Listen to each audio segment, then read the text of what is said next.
हाँ तो बच्चों, हमारा जो यूनिट का नाम है वो क्या है, मैग्नेटिज्म। उसमें हमारा पहला टॉपिक था मैग्नेटिक इफेक्ट्स ऑफ करंट। क्यों था उसका नाम मैग्नेटिक इफेक्ट्स ऑफ करंट? क्योंकि मैग्नेटिक इफेक्ट्स ऑफ करंट मतलब कि करंट का जो मैग्नेटिक इफेक्ट्स है, और हमने देखा कि करंट से कैसे मैग्नेटिक फील्ड निकलता है, उसको निकालने के तरीके देखे हमने, उसमें प्रॉब्लम भी सॉल्व किए। सेकंड जो टॉपिक है वो है बेटा मूविंग चार्जेस एंड मैग्नेटिज्म। मतलब जब कोई चार्ज मूव करेगा मैग्नेटिक फील्ड के अंदर, कोई चार्ज मूव करेगा मैग्नेटिक फील्ड के अंदर, तो वो कैसा बिहेव करेगा उसके ऊपर है। अब मैं आपको बताता हूँ, आप एनसीईआरटी बुक खोलोगे तो आपको दिखेगा कि मैग्नेटिज्म के ऊपर 2 चैप्टर है, ठीक है। शायद 2 चैप्टर का नाम है मूविंग चार्जेस एंड मैग्नेटिज्म, और आपका मैग्नेटिज्म एंड मैटर करके कुछ एक होगा। हालांकि मैं जो कुछ आपको पढ़ा रहा हूँ वो सारे के सारे कवर्ड है और उन दोनों चैप्टर में डिस्ट्रीब्यूटेड है। लेकिन आपको भी पता है कि जैसे मैंने इलेक्ट्रोस्टैटिक्स पढ़ाया था, एनसीईआरटी में भी पढ़ाया गया इलेक्ट्रोस्टैटिक्स, मैंने भी सब कुछ ही पढ़ाया है, लेकिन मैंने अपने तरीके से पढ़ाया। किस टॉपिक को पहले पढ़ाना चाहिए, किस टॉपिक को बाद में पढ़ाना चाहिए, वो मैंने डिसाइड किया था इलेक्ट्रोस्टैटिक्स में, और उससे आपको बेनिफिट भी हुआ है। सेम चीज़ इस पूरे यूनिट के साथ भी करूँगा मैं, मैग्नेटिज्म के साथ। कुछ टॉपिक जो पहले पढ़ाना चाहिए, कुछ टॉपिक जो बाद में पढ़ाना चाहिए, उस हिसाब से मैं चीज़ों को मोल्ड करूँगा ताकि आप लोग को भी फील आए उस चीज़ की, ठीक है।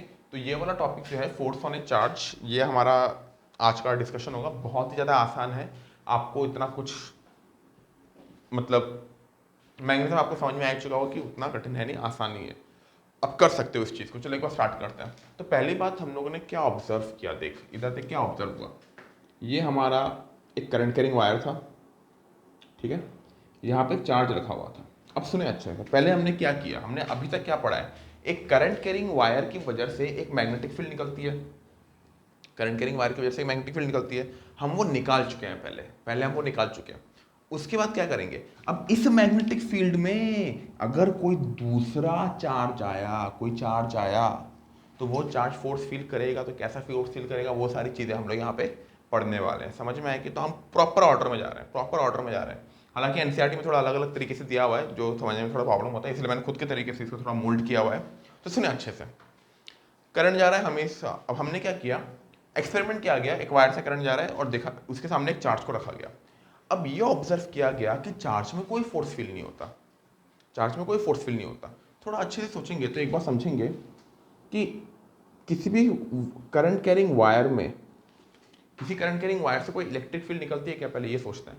किसी भी करंट कैरिंग वायर से कोई इलेक्ट्रिक फील्ड नहीं निकलती। हालांकि चार्जेस मूव करते हैं उसमें, लेकिन इलेक्ट्रिक फील्ड नहीं निकलती। क्यों नहीं निकलती, ये भी सोचने का सवाल है। क्योंकि current carrying wire is neutral. Now you must be thinking कैसे neutral sir, current carrying wire में तो इलेक्ट्रॉन दौड़ता है, इलेक्ट्रॉन दौड़ता है। अब एक बार बता, इलेक्ट्रॉन दौड़ रहा है, लेकिन अंदर पॉजिटिव आयंस भी तो हैं।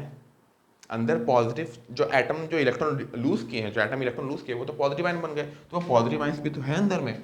तो वो पॉजिटिव आयंस रेस्ट में है, इलेक्ट्रॉन दौड़ रहा है। हाँ, पॉजिटिव चार्ज रेस्ट में है, इलेक्ट्रॉन दौड़ रहा है, लेकिन at any given instant of time net charge है 0, तो नो कोई इलेक्ट्रिक फील्ड निकलेगी। लेकिन मैग्नेटिक फील्ड तो निकल रही है, mu naught I by 2 pi r, पढ़ा चुके हैं ऑलरेडी, ठीक है। अब देख, इस चार्ज को जब रखा गया यहाँ पे, तो हमने ऑब्जर्व किया कि ये चार्ज कुछ नहीं कर रहा, ये चार्ज प्रॉपर रेस्ट में, कोई मोशन नहीं कर रहा।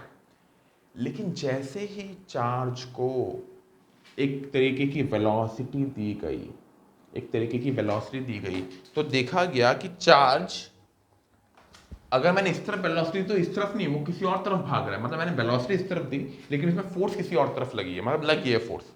इन शॉर्ट बात ये कि फोर्स में फोर्स लगी है। तो फोर्स कैसे लगी, पक्का मैग्नेटिक फील्ड की वजह से लगी। तो इसी चीज के ऊपर, इसी ऑब्जर्वेशन के ऊपर यहाँ पे हमारा फोर्स ऑन ए चार्ज का टॉपिक आया है। हालांकि ये तो ऑब्जर्वेशन काफी पहले की गई थी, इसके बाद बहुत कुछ डिटेल में डिस्कस किया गया कि ऐसा फोर्स वो क्यों फील करता है, फिर इसको क्वांटम मैकेनिक्स के साथ भी जोड़ा गया, फिर मतलब बहुत सारा कुछ चीज़ इसमें हुआ है स्टडी। हालांकि हमारे सिलेबस में बस वही है जो पहला ऑब्जर्वेशन हुआ था, और उससे जो बेसिक बेसिक चीज़ें निकल के आई थी, उतना ही है हमारे सिलेबस में। इस टॉपिक में तो मैग्नेटिज्म, मतलब आप अगर अच्छे से हायर स्टडीज़ में पढ़ोगे मैग्नेटिज्म वगैरह, मतलब फिजिक्स में अगर हायर स्टडीज़ करोगे आप लोग, या तो आप इलेक्ट्रिकल इंजीनियरिंग करो, या तो आप बीएससी फिजिक्स करके लेके आगे पढ़ो, तो आपको मिलेगा, रिसर्च जब करोगे तो आपको मिलेगा कि इलेक्ट्रिक फील्ड और मैग्नेटिक फील्ड सेम ही चीज़ है। मतलब they are very close to each other, and वो दोनों एक दूसरे से इतना ज़्यादा रिलेटेड है कि मतलब क्या बताएं। जैसे ये होता है ना, क्या होता है कि समझा भी नहीं सकता है अभी, बहुत रिसर्च का टॉपिक है वो। मैग्नेटिक फील्ड इलेक्ट्रिक फील्ड एक दूसरे का रूप है, वो एक दूसरे का रूप आप ऐसा कह सकते हो। हालांकि ये सब डिस्कशन में अभी नहीं जाऊंगा मैं, क्योंकि ये सब चीज़ों को समझाने के लिए आपको बहुत ज़्यादा नॉलेज की जरूरत है, और रिसर्च में ये सब पढ़ाया जाता है। अभी तो हमको उतना ही पढ़ना जितना हमारे पास है। और वही पढ़ के अपने को आगे बढ़ना है। चलो देखो, तो पहला बात ये ऑब्जर्व किया गया कि force is directly proportional to the charge of the particle, magnitude of charge. ये चार्ज का जितना स्ट्रॉन्गर चार्ज होगा उतना ज़्यादा फोर्स फील होगा। Second point, proportional to velocity. ये भी देखा गया कि चार्ज पार्टिकल जब रेस्ट में था तो कोई वेलोसिटी, कोई फोर्स उसमें नहीं था, यानी कि और जब वेलोसिटी तब फोर्स लगा, और जितना ज़्यादा वेलोसिटी उतना ज़्यादा फोर्स, ये ऑब्जर्व किया गया। तो force proportional to velocity. Next next next आपका हो गया proportional to magnetic field. Proportional to क्या हो गया ये? मैग्नेटिक फील्ड, यानी कि जो मैग्नेटिक फील्ड जितना स्ट्रांग होगा उतना ज़्यादा फोर्स फील करेगा। तो इसमें थोड़ो डिस्कशन हुई और भी बहुत सारे नाम के पहलू सामने निकल के आए। तो वो पहलू क्या है सुने अच्छे से। ये मान ले मैग्नेटिक फील्ड है, ठीक है।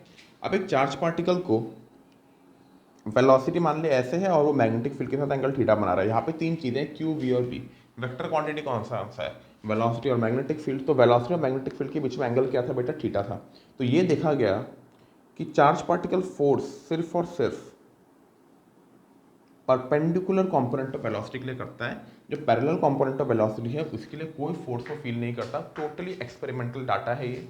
तो हमने ये कहा कि rather than velocity it depends upon the perpendicular component of velocity. तो फोर्स कितना है बेटा?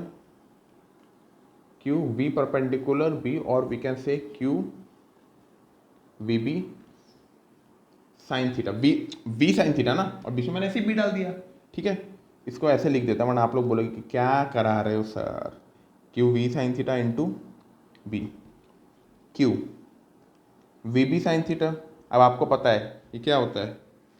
Q V cross B.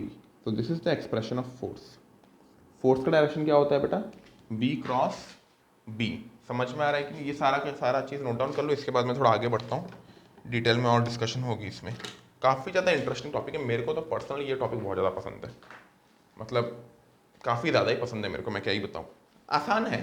जब आप समझ करोगे तो आपको और मज़ा आएगा ये सब चीज़ों में। इधर देखिए, एफ इक्वल टू बेटा क्या होता है? Q we B sine theta. आप सुने पहला case one, theta equal to zero. Theta equal to zero यानी कि वेलोसिटी क्या हो गया? Velocity is parallel to magnetic field. Theta equal to zero मतलब वेलोसिटी क्या है? Parallel to magnetic field. मतलब क्या? वेलोसिटी भी उसी तरीके से है। वेलोसिटी इस तरफ है तो फोर्स क्या हो जाएगा? जीरो। अच्छा, कोई फोर्स नहीं लग रहा, कोई भी फोर्स नहीं लग रहा। समझ में आ रहा है कि नहीं? नेक्स्ट चीज, second case, theta equal to 180 degree. 180 degree मतलब क्या? वेलोसिटी किस तरफ है भाई? वेलोसिटी इस तरफ है। वेलोसिटी नीचे की तरफ है चार्ज क्यू का, ठीक है। तो फोर्स कितना हो गया? Again zero. Q we B sine 180 zero. I hope समझ में आ रहा होगा। Third case, theta equal to 90 degree. ठीक है, ये सारा चीज़ नोट डाउन कर लो, आपके काम आएगा। मान लो मैग्नेटिक फील्ड इस तरफ है और वेलोसिटी इस तरफ है, ठीक है। तो फोर्स क्या लगेगा? Q we B sine 90। Sine 90 आपका 1 होता है, तो that is the force acting on this. समझ में आया कि नहीं बेटा? नोट डाउन कर ले। नेक्स्ट है डायरेक्शन कन्वेंशन। ये बहुत ज़्यादा ज़रूरी चीज़ है, डायरेक्शन कन्वेंशन। सुने अच्छे से।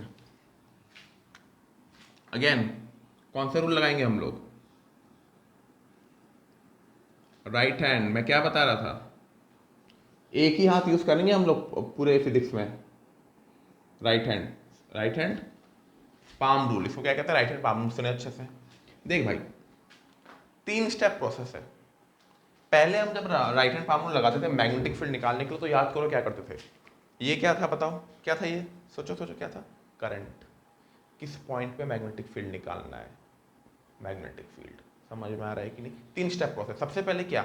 सबसे पहले ये कि किसके लिए, मतलब दोबारा तेरे को आइडिया देता हूँ। ये मान ली करंट था यहाँ पे, ठीक है। पहली बात, हमको मैग्नेटिक फील्ड निकालना है। मैग्नेटिक फील्ड प्रोड्यूस कौन करता है? करंट करता है। तो करंट की तरफ हाथ। 3 स्टेप प्रोसेस। पहला स्टेप। सेकंड, मैं हाँ करंट तो मैग्नेटिक फील्ड प्रोड्यूस करता है, लेकिन कहाँ निकालना है? उस तरफ हाथ को रख दे, अब निकालो मैग्नेटिक फील्ड क्लोज करके। तो 3 स्टेप प्रोसेस है, 1 बाय 1, ठीक है। सेम इसमें भी। इसमें भी अपने को क्या निकालना है? फोर्स निकालना है। एफ इक्वल टू क्या होता है बेटा? क्यू वी क्रॉस बी, ठीक है। फोर्स निकालना है। एक बात बता, सबसे पहले क्या आएगा कि चार्ज किस तरफ मूव कर रहा है। मान ले चार्ज इस तरफ, सबसे पहले अंगूठा आता है कि नहीं, फिर बाकी फिंगर्स। चार्ज मान ले इस तरफ मूव करता है, चार्ज इस तरफ मूव कर रहा है। मैग्नेटिक फील्ड किस तरफ है? इस तरफ है। तो आपका जो क्लोजिंग परपेंडिकुलर होगा that will be what? Force. समझ में आया कि नहीं? वेलोसिटी इस तरफ, मैग्नेटिक फील्ड इस तरफ, तो फोर्स किस तरफ आएगा? इस तरफ। इधर देख, 3 स्टेप प्रोसेस। सबसे पहले फोर्स निकालना है ना मैग्नेटिक फील्ड के लिए। हम कर क्या रहे हैं? We are finding force on a charge. तो सबसे पहले चार्ज भाग किस तरफ रहा है? इस तरफ। मैग्नेटिक फील्ड कहाँ है? इस तरफ। फोर्स किस तरफ होगा? इस तरफ। समझ में आया कि नहीं? ठीक है बेटा, नोट डाउन कर ले, इसको नोट डाउन कर ले। नेक्स्ट लिखो भाई, एक सवाल देते हैं आपको।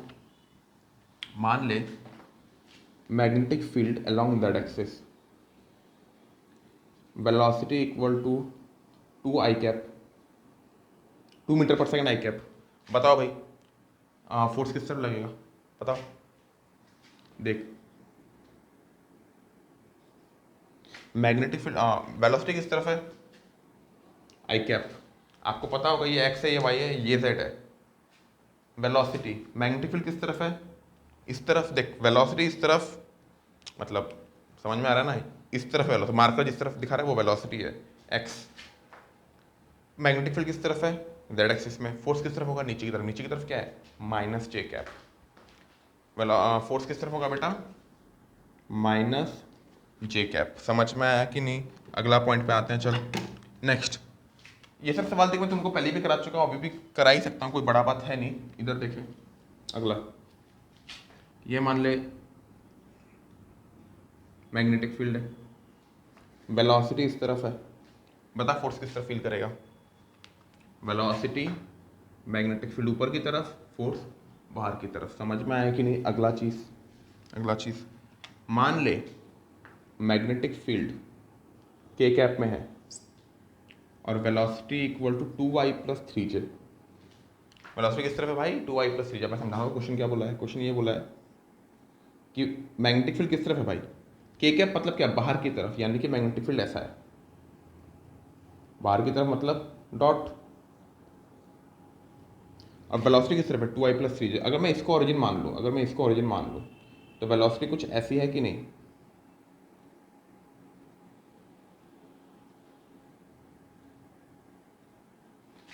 ये एक्स एक्सिस या वाई एक्सिस, तो वेलोसिटी किस तरफ है बेटा? कुछ 2i प्लस 3j, एक्स में 2 वाई में 3, इस तरफ है कि नहीं? फोर्स निकाल। वेलोसिटी, मैग्नेटिक फील्ड किस तरफ है? देख अच्छे से देख, ये बढ़िया सवाल है। वेलोसिटी, मैग्नेटिक फील्ड बाहर की तरफ है कि नहीं? देख, बाहर की तरफ मेरा हाथ गया, फोर्स पाम से परपेंडिकुलर, तो अच्छे से देखेगा तो ये ऐसा आएगा फोर्स, ये होगा परपेंडिकुलर। समझ में आया कि नहीं? कोई भी डाउट बेटा, कोई भी डाउट? आई होप पूरी तरीके से ये चीज़ें क्लियर रहनी चाहिए आपको, पूरी तरीके से ये सब चीज़ें क्लियर रहनी चाहिए। समझ में आ रहा है कि नहीं? बढ़िया सवाल है। वेलोसिटी, मैग्नेटिक फील्ड किस तरफ है? बाहर की तरफ, फोर्स। समझ में आया कि नहीं? नेक्स्ट क्वेश्चन देख, नेक्स्ट क्वेश्चन यही क्वेश्चन दे दिया। अब बोल दिया कि बेटा ये जो वेलोसिटी था ये किसका था? इलेक्ट्रॉन का था, इलेक्ट्रॉन का था। अच्छा, जब इलेक्ट्रॉन आ जाएगा तो क्या हो गया? वो नेगेटिव चार्ज हो गया। तो हमको क्या करना है? पहले आप पॉजिटिव चार्ज के लिए आंसर निकालो। पॉजिटिव चार्ज के लिए आंसर कैसे निकालेंगे? Velocity, magnetic field, force. तो ये किसके लिए आंसर होता है? पॉजिटिव चार्ज के लिए। लेकिन भैया हमारे पास तो इलेक्ट्रॉन दिया है, तो आंसर क्या होगा? एग्जैक्टली ऑपोजिट नेगेटिव चार्ज के लिए। सिंपल सा बात है। समझ में आया? हम जो कन्वेंशन करते हैं किसके लिए कर रहे हैं? We are doing the convention for the positive charge. लेकिन अगर नेगेटिव चार्ज एनकाउंटर होगा तो बेटा अपने को क्या करना है? पॉजिटिव की तरह ही लेना है, बट कन्वेंशन को लास्ट मोमेंट में पलटी मार देना है। ठीक है? नेगेटिव के लिए कोई रूल याद मत कर, नेगेटिव के लिए कोई रूल मानते हैं, पॉजिटिव के लिए याद कर। मैक्सिमम सवाल पॉजिटिव को लेकर आते हैं। कहीं कहीं इलेक्ट्रॉन दे देता है तो बच्चे घबरा जाते हैं, घबराने का कोई जरूरत नहीं है। ठीक है बेटा? तो इसमें मैं कितना ही प्रैक्टिस करा लूँ, देखो बेटा जिसको आना है उसको वैसे भी आना है। ठीक है, चलो आगे बढ़ते हैं बेटा। हाँ तो बच्चों, आगे बढ़ने से पहले आपको कुछ बेसिक काम की चीज़ें बताता हूँ। हालांकि अभी जो मैं पढ़ाने वाला हूँ प्रॉपर आपका ये चीज़ आने वाला है बेसिक्स ऑफ क्रॉस प्रोडक्ट से। क्लास 11 में आपने क्रॉस प्रोडक्ट पढ़ा होगा, क्रॉस प्रोडक्ट है ना? तो क्रॉस प्रोडक्ट जिनको आता है वो जवाब दे पाएंगे। चलो, अपने को पता है कि force on a charge particle is equal to Q V cross B अपने को पता है ना? तो आपको पता नहीं यहाँ पे क्रॉस प्रोडक्ट हो रहा है ना? आपको ये बताना है क्यों। तो चलो एक मैग्नीट्यूड हो गया, सिर्फ वो एक कांस्टेंट की तरह ट्रीट कर सकते हो। तो यहाँ पे हम कह सकते हैं कि F proportional to V cross B ना, ये आप हम लोग कह सकते हैं। अगर यूनिट चार्ज लोगे, चार्ज अगर 1 यूनिट लोगे तो एफ इक्वल टू भी वी क्रॉस भी आ जाएगा। आपको बताना है इन चारों में से कौन सा करेक्ट ऑप्शन है। बहुत बढ़िया सवाल है। उतना मतलब ये सवाल मतलब कंफ्यूज कर देता है बच्चों को काफ़ी ज़्यादा। क्लास में पूछता तो आप कंफ्यूज तो हो ही जाते हैं। सोचो भैया सोचो कौन सा करेक्ट होगा। इसमें आपको कोई नॉलेज नहीं चाहिए मैग्नेटिज्म का, बिल्कुल नॉलेज नहीं है मैग्नेटिज्म का, इसमें प्रॉपर नॉलेज क्रॉस प्रोडक्ट का है। क्रॉस प्रोडक्ट का नॉलेज से देखें। चलो भाई, तो करेक्ट आंसर बेटा ये है। बहुत बच्चे बोल रहे होंगे कि डी होगा, सर ऑल आर करेक्ट होना चाहिए। ना ना ना ना ना, करेक्ट आंसर हो गया बेटा ए और बी, ये दोनों करेक्ट है। ठीक है, मैं आपको बताता हूँ क्यों। देख, पहली बात ऐसा कर ले, F proportional to V cross B हो गया ना, तो पहले ऐसा देख ले, एफ इक्वल टू, इधर देख, मान ले इस तरफ वेलोसिटी है और आपका ये मैग्नेटिक फील्ड है, ठीक है। वी क्रॉस बी किस तरफ होगा पता? वी क्रॉस बी अंगूठा बाहर की तरफ आ रहा है कि नहीं? हम लोग को क्रॉस प्रोडक्ट तो ये सिखाया गया है ना, ए क्रॉस बी कैसे निकालते हैं? ए क्रॉस बी, अंगूठा जो होता है वो ए क्रॉस बी का डायरेक्शन होता है, तो वी क्रॉस बी बाहर की तरफ। जिनको क्रॉस प्रोडक्ट नहीं आता भैया कहीं जाके पढ़ लो, और कोई ऑप्शन नहीं है, ठीक है। अगर नहीं समझ में आया तो आपको पढ़ना ही पड़ेगा क्रॉस प्रोडक्ट, क्योंकि मैं बता चुका हूँ कि मैग्नेटिज्म में क्रॉस प्रोडक्ट का बहुत ज़्यादा यूज़ है, ठीक है। वी क्रॉस बी, अंगूठा बाहर की तरफ, तो बाहर की तरफ हमारा क्या आ रहा है बेटा? फोर्स। अब तो एक चीज़ देखेगा, force is like this, force is like this, force is perpendicular, सुनना अच्छे से मैं क्या बोल रहा हूँ, force is perpendicular to the plane containing velocity and magnetic field. That is always.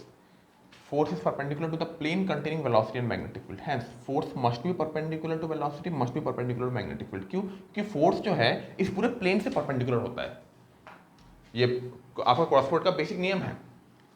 तो force must be perpendicular to velocity, force must be perpendicular to magnetic field.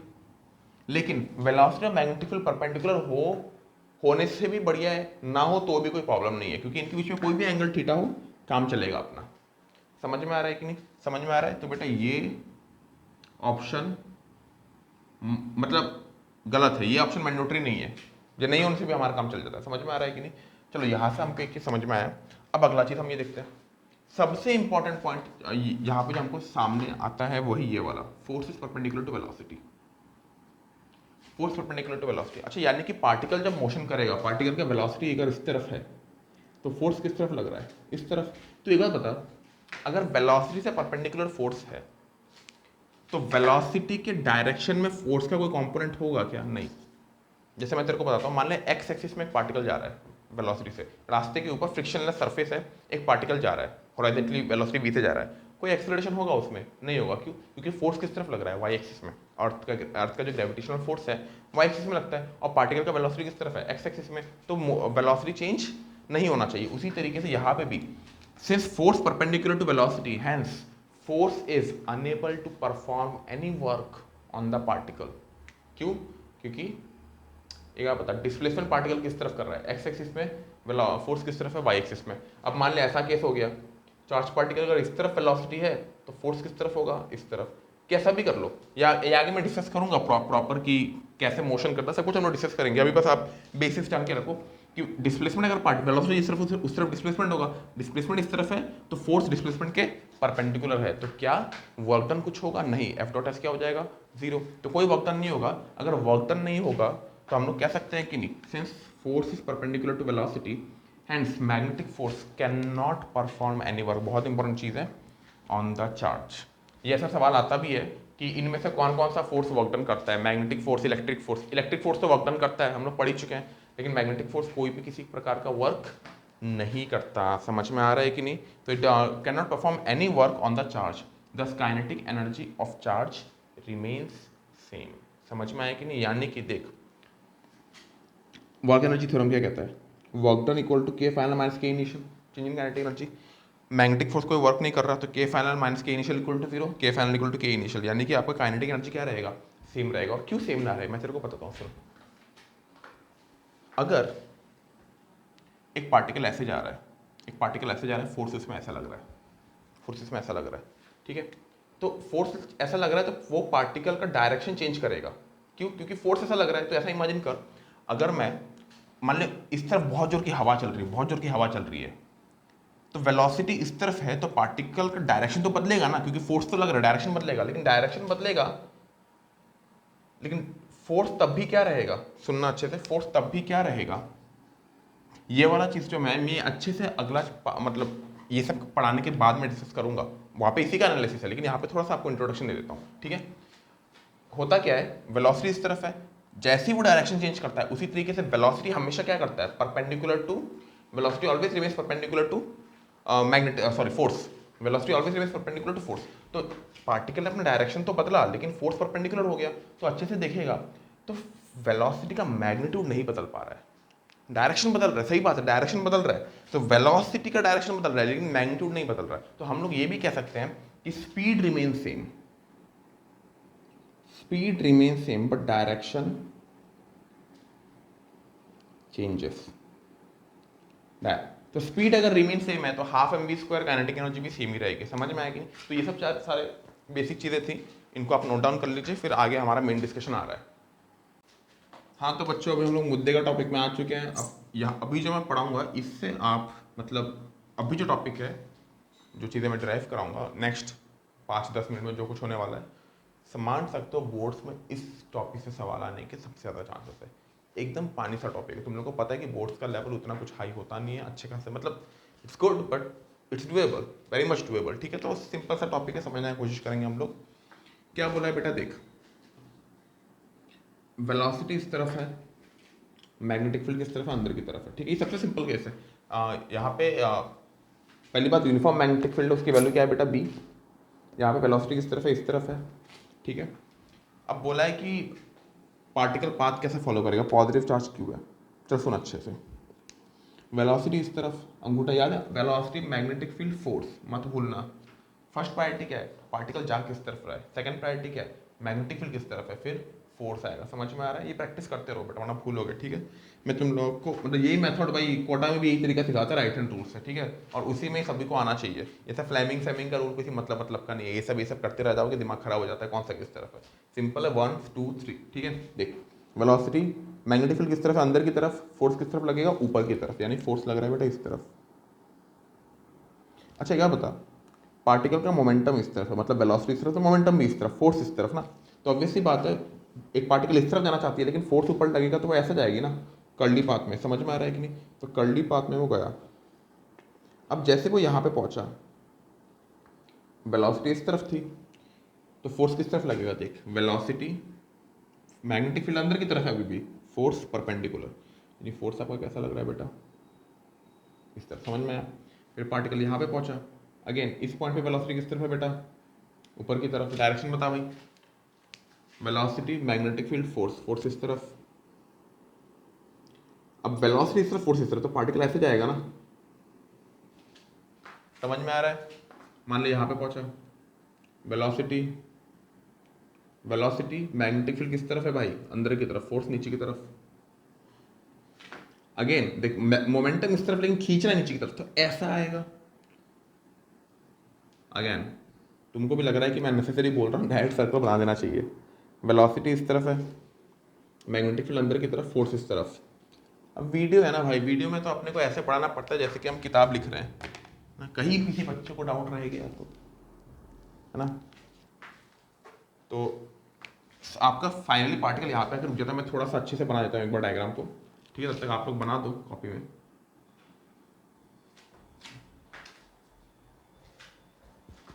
I hope आपको समझ में आ गया, ये वाला पार्ट का कोई ज़रूरत नहीं है।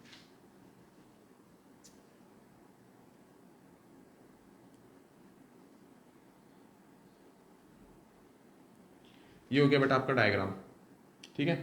अब ये ऐसा हो क्यों रहा है, ऐसा हो क्यों रहा है, आप लोग अच्छे से याद करो, क्लास 11 में मैंने आप लोगों को पढ़ाया था सर्कुलर मोशन, और सर्कुलर मोशन में ये बताया था कि सेंट्रीपिटल फोर्स किस तरफ लगता है, सेंटर की तरफ, and centripetal force is always perpendicular to velocity, बताया था कि नहीं, क्योंकि वेलोसिटी हमेशा टेंजेंशियल, सेंट्रीपिटल फोर्स हमेशा perpendicular, that simply means only one thing, दोनों परपेंडिकुलर होंगे। इस केस में वेलोसिटी फोर्स और वेलोसिटी परपेंडिकुलर है, ये बात दिमाग में याद कर ले। इनफैक्ट ऐसा सवाल आया भी था एनडब्ल्यूटी में कि force is always perpendicular to velocity, किस तरीके का पाथ होगा, straight line motion, parabolic path, circular motion, कैसा होगा, आंसर क्या होगा, सर्कुलर मोशन। समझ में आया कि नहीं, समझ में आया। अब एक और सवाल था कि a force, a constant force always acts on A particle, एक कांस्टेंट फोर्स लग रहा है एक पार्टिकल में, किस तरीके का पाथ हो सकता है बताओ। Answer 1 straight line, second case, particle की वेलोसिटी के बारे में कुछ नहीं बोला गया है, बस इतना बोला है पार्टिकल का वेलोसिटी किसी भी तरफ हो सकता है, लेकिन उसमें फोर्स कांस्टेंट लग रहा है। Straight line second parabola. Third हो गया बेटा आपका सर्कल। फोर्थ हो गया इलिप्स। आपको बताना है बेटा कौन सा होगा इनमें से आंसर, ठीक है। बताओ मेरे को व्हाट्सअप करके बताओ। हालांकि ये टॉपिक मैं पढ़ा चुका हूँ क्लास 11 में। क्लास 11 में मैंने एक्चुअली लिखाया नहीं था इसका आंसर, क्लास में ही डिस्कस किया था इसका आंसर। किस चैप्टर में डिस्कस किया था याद तो नहीं है, लेकिन मैंने कहीं पे मैकेनिक्स के अंदर ये वाला टॉपिक डिस्कस किया था, ठीक है। तो जिनको पता है बता दो मेरे को व्हाट्सअप करके, ठीक है। चलो वैसे ये इस टॉपिक से रिलेटेड नहीं है, ऐसे मैंने रैंडम क्वेश्चन पूछ लिया है, ठीक है। आपको पता है मेरी हैबिट, एक टॉपिक से दूसरे टॉपिक में चले जाता है, पता भी नहीं चलता। चलो देखो, ये फोर्स हो गया, ये वेलोसिटी हो गया। अब यहाँ से आपको समझ में आ रहा है कि जो मैग्नेटिक फोर्स लग रहा है, जो कि सेंटर की तरफ लग रहा है, that will act as what, centripetal force. Centripetal force equal to magnetic force जो है सेंट्रीपिटल फोर्स की तरह एक्ट कर रहा है, we know centripetal force is mv square by R, magnetic force is what, magnetic force is what, अभी देखा ना, Q we B sine theta. Sine theta क्या, थीटा क्या था, वेलोसिटी और मैग्नेटिक फील्ड के बीच का एंगल। वेलोसिटी किस तरफ है, इस तरफ, मैग्नेटिक फील्ड किस तरफ है, अंदर की तरफ। तो वेलोसिटी मैग्नेटिक फील्ड के बीच में एंगल कितना है, 90 डिग्री। समझ में आया कि नहीं। अच्छा इस केस में बता वेलोसिटी और मैग्नेटिक फील्ड के बीच में एंगल कितना है। ये वेलोसिटी है और मैग्नेटिक फील्ड तो अंदर की तरफ है। बता वेलोसिटी और मैग्नेटिक फील्ड में इस पर्टिकुलर पॉइंट में एंगल कितना होगा। ये एंगल मान ले 45 डिग्री है, ठीक है। बताओ वेलोसिटी और मैग्नेटिक फील्ड में के बीच में एंगल कितना है। आंसर क्या है, आंसर है बेटा 90 डिग्री। 90 degree answer. ये 48 डिग्री मैंने कंफ्यूज करने के लिए दिया है। सोच भाई वेलोसिटी किस तरफ, वेलोसिटी इस प्लेन में है, इस तरफ प्लेन में है, मैग्नेटिक फील्ड प्लेन के ही परपेंडिकुलर है भाई। समझ में आ रहा है कि नहीं, बेसिक्स। तो वेलोसिटी भी यहाँ पे परपेंडिकुलर, इनफैक्ट हर पॉइंट पे वेलोसिटी मैग्नेटिक फील्ड से इस केस में परपेंडिकुलर है। तो ये क्या हो गया, साइन 90, साइन 90 के लिखने का कोई मतलब है नहीं, साइन 90 1 होता है, आपको पता है। वेलोसिटी वेलोसिटी कैंसिल, आर आ गया बेटा आपका mv बाई क्यूबी। यानी कोई भी चार्ज पार्टिकल जो सर्कुलर पाथ कवर करेगा उसमें वो उसका रेडियस क्या होगा बेटा, mv बाई क्यूबी। समझ में आ रहा है कि नहीं। अब मैं तेरे को समझाता हूँ, इधर देख, r equal to mv by QB. ऊपर क्या है, mv मतलब क्या होता है, मोमेंटम। mv क्या होता है बेटा, मोमेंटम। अच्छा एक बात बता, अगर एक पार्टिकल का मोमेंटम ज़्यादा है, पार्टिकल का मोमेंटम ज़्यादा है, तो फोर्स जो उसको मूव करना चाहेगा अच्छे से, मतलब एक पार्टिकल माने हल्का है, हल्का पार्टिकल तो जल्दी मूव कर जाएगा ना, क्योंकि उसका मोमेंटम कम है।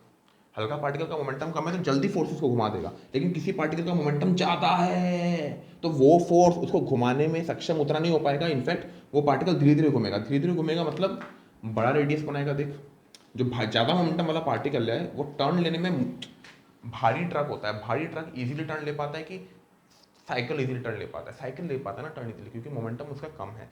ज़्यादा जिसका मोमेंटम होता है उसको ज़्यादा फोर्स चाहिए टर्न होने के लिए। तो आपका ट्रक माने ट्रक है तो ट्रक बड़ा रेडियस में घूमेगा ना भाई, इसी तरह ज़्यादा मोमेंटम वाला पार्टिकल का रेडियस बड़ा होगा, ज़्यादा मोमेंटम वाला पार्टिकल का रेडियस बड़ा होगा, radius proportional to momentum. Next, charge अगर ज़्यादा हुआ तो मैग्नेटिक फोर्स ज़्यादा लगेगा। एफ इक्वल टू क्या होता है बेटा, क्यू बी अपने को पता है। तो जिसका चार्ज ज़्यादा उसमें मैग्नेटिक फोर्स ज़्यादा, अगर फोर्स ज़्यादा तो जल्दी घुमा पाएगा, फोर्स ज़्यादा तो जल्दी घुमा पाएगा, जल्दी घुमा पाएगा तो रेडियस क्या कम। इधर देख, चार्ज ज़्यादा तो मैग्नेटिक फोर्स ज़्यादा तो रेडियस क्या आना चाहिए कम, क्योंकि जल्दी घुमा देगा। तो इनफैक्ट इनवर्स रिलेशन आ रहा है कि नहीं, चार्ज और रेडियस में, चार्ज और रेडियस में इनवर्स रिलेशन आ रहा है कि नहीं। Same same thing for magnetic field also. Charge की जगह अगर मैग्नेटिक फील्ड ज़्यादा तो सेम मैग्नेटिक फोर्स ज़्यादा, रेडियस कम। ये आपको समझ में आ चुका है। इस ये फॉर्मूला आपको सोते जागते याद रहना चाहिए, ठीक है बेटा। चल देख नेक्स्ट, टाइम पीरियड की बात करते हैं। यूनिफॉर्म सर्कुलर पाथ है क्योंकि वेलोसिटी क्या है, कांस्टेंट है। Uniform sorry speed constant. As a teacher मुझे ये बोलने का हक नहीं है कि वेलोसिटी कांस्टेंट है, भैया गड़बड़ हो जाएगी। स्पीड कांस्टेंट है, velocity is variable because we know direction is changing. Time period क्या होता है बेटा, तो टाइम पीरियड से पहले ये फॉर्मूला याद करते हैं, distance by time equal to velocity for uniform motion. यहाँ पे तो यूनिफॉर्म सर्कुलर मोशन ही हो रहा है, कितना डिस्टेंस कवर कर रहा है बेटा, 2πr divided by time equal to velocity, और we can say 2πr divided by velocity is equal to what, time.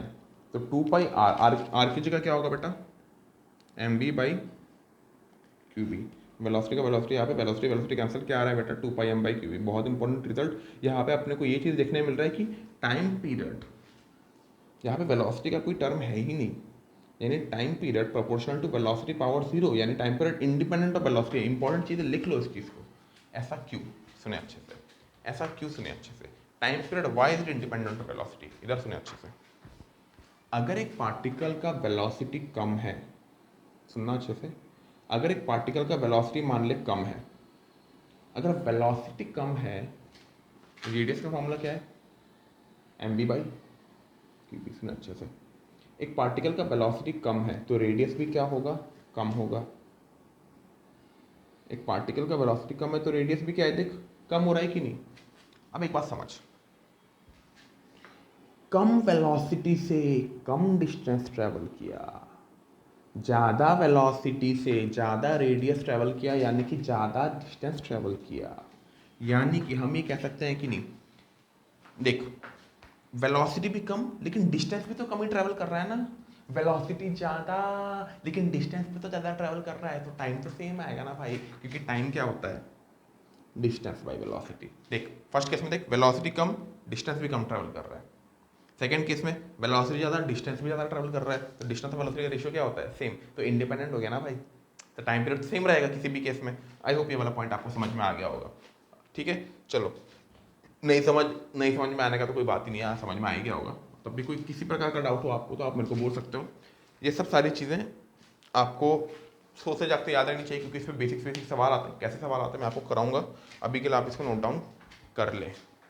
अभी हम इस टॉपिक के कुछ क्वेश्चन में करते हैं। इन दोनों क्वेश्चन में मैं ट्राई करूँगा मैक्सिमम से मैक्सिमम नॉलेज आपको दूँ।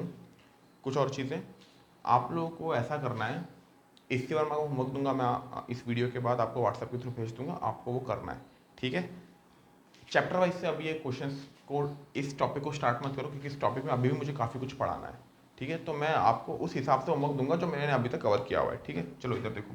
और क्वेश्चन कठिन नहीं है इससे, वर्मा के आपको तो 12 मतलब 11 का इससे वर्मा है, अच्छे लेवल के क्वेश्चन है उसमें। 12 का इससे वर्मा में मैग्नेटिज्म तक उतना कुछ कठिन क्वेश्चन नहीं है। हाँ कठिन क्वेश्चन आते हैं आपके इलेक्ट्रोमैग्नेटिक इंडक्शन में, EMI इलेक्ट्रोमैग्नेटिक इंडक्शन, भाई साहब मतलब एडवांस लेवल के सवाल है उसमें।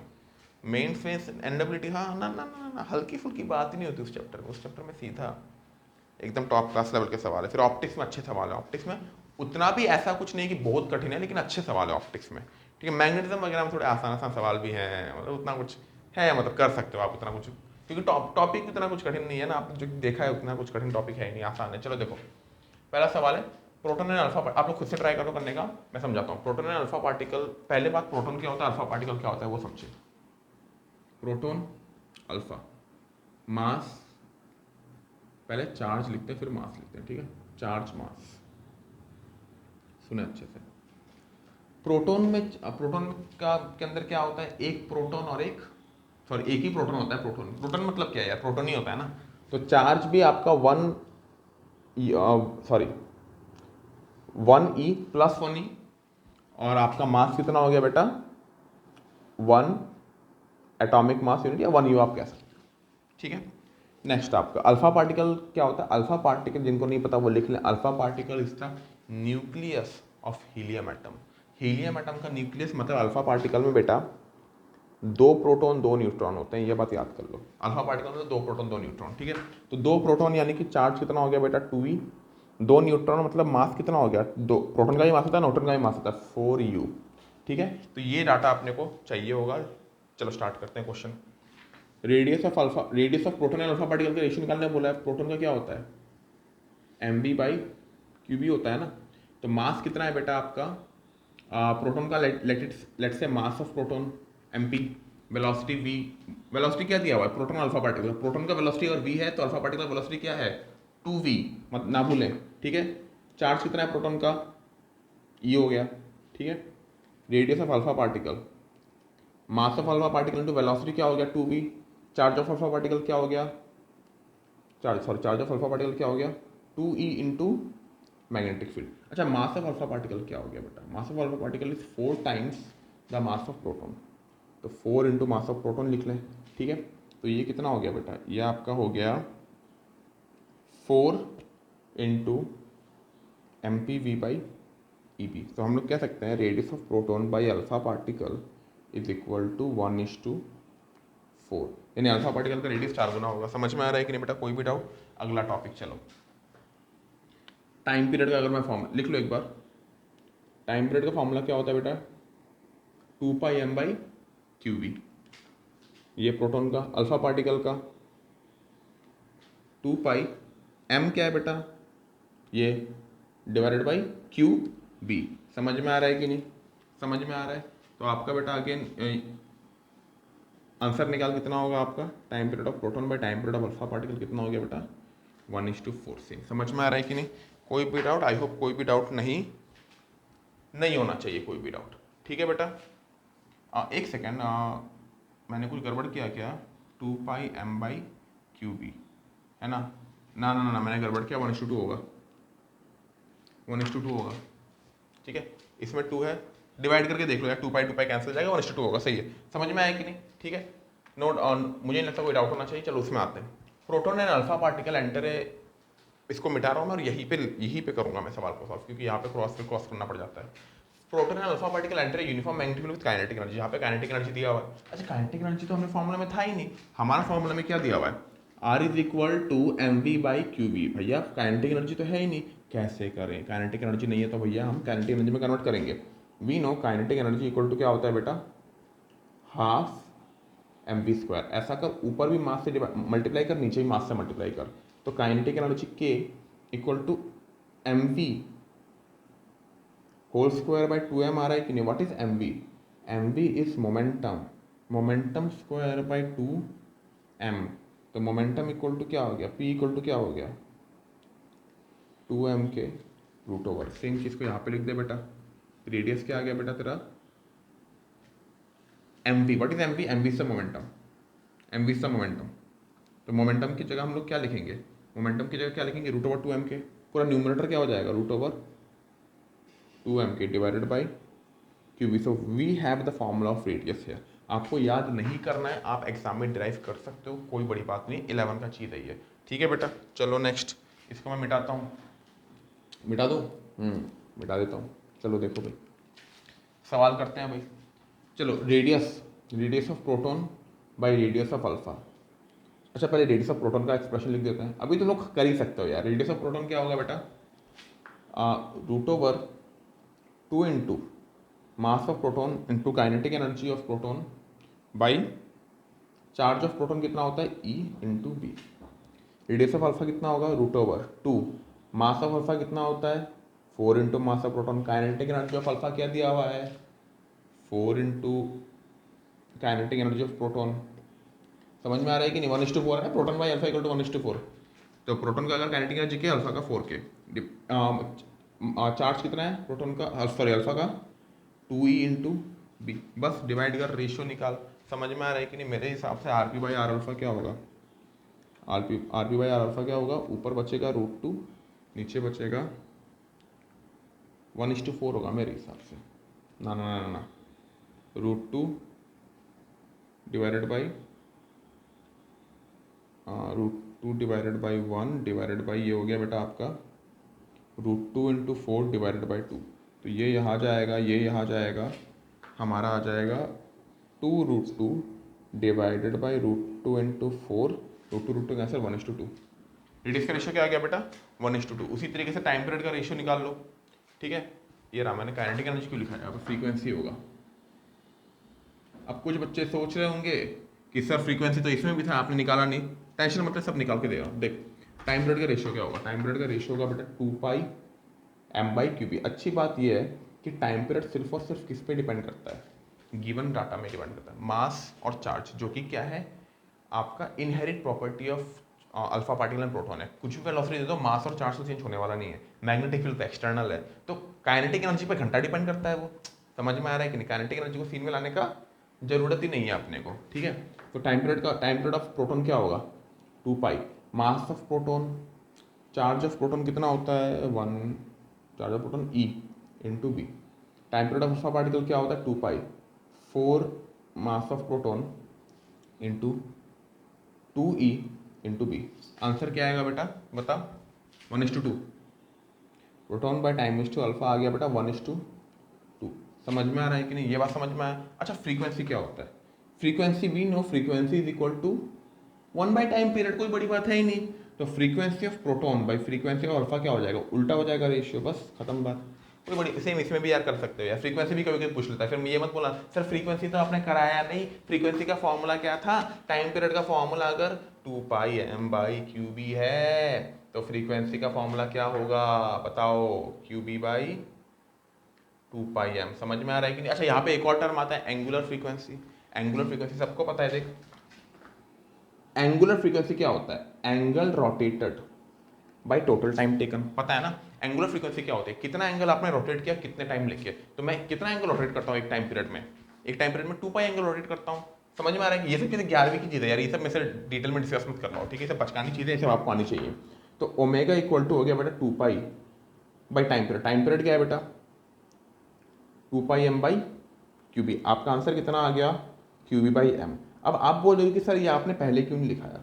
देख मैं तेरे को इसलिए बोल रहा हूँ ये मैंने पहले क्यों नहीं लिखाया, क्योंकि बेटा ये सब कराने से अननेसेसरी तेरे पास 4-5 फॉर्मूले आ जाएंगे। एक तेरे पास रेडियस और टाइम पीरियड का फॉर्मूला है ही, साथ में तेरे को फ्रीक्वेंसी का भी याद करेगा, एंगुलर फ्रीक्वेंसी का भी याद करेगा। मैं बोलता हूँ कुछ याद मत कर, कुछ भी याद मत कर। देखो मैक्सिमम याद करना है तो रेडियस का याद करो, टाइम पीरियड का याद करो, बाकी सारे तो खुद अपने दिमाग लगा के कर सकता है। 15,000 फॉर्मूला याद करोगे ना बेटा कुछ नहीं आएगा, क्योंकि मैं बता रहा हूँ क्लास 11 की तरह नहीं है। 11 में फॉर्मुलास कम थे, 12 में बहुत सारे फॉर्मुला था यार, ठीक है। तो अननेसेसरी फॉर्मुला का स्ट्रेस ना लो, सॉल्व करते जाओ, ठीक है बेटा। मैं इससे और मैं होमवर्क आपको दे रहा हूँ।